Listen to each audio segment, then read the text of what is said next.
মাছের অনেক ধরনের রেসিপি এর আগে শেয়ার করেছি আপনাদের সাথে, কিন্তু আজকের রেসিপিটা অনেকটা আলাদা, কারণ আজকে আমি মাছের ঝোলে ডাল ব্যবহার করব।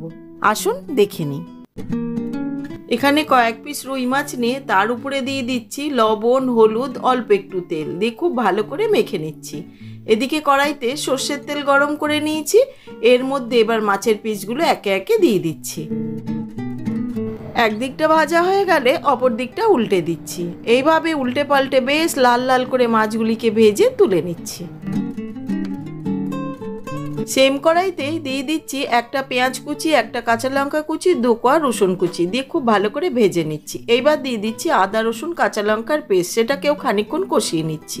এখানে নিয়ে নিয়েছি পাতলা করে কেটে রাখা আলু আর কাঁঠালের বীজ, সেটাকেও আমি অর্ধেক করে কেটে নিয়েছি। এইবার এটা পেঁয়াজের মধ্যে দিয়ে দিলাম, দিয়ে প্রায় 2-3 মিনিট এইভাবে ভেজে নিচ্ছি।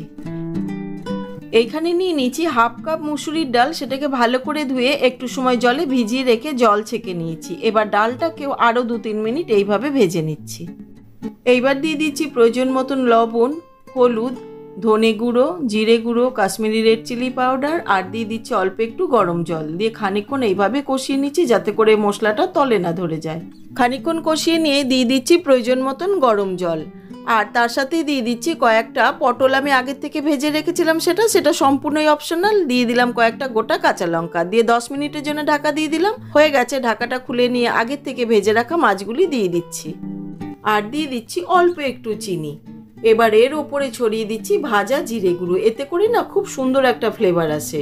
দিয়ে খুব ভালো করে নেড়ে মিশিয়ে 2-3 মিনিট আরও ফুটিয়ে নিয়ে একটি প্লেটে সার্ভ করে দিচ্ছি।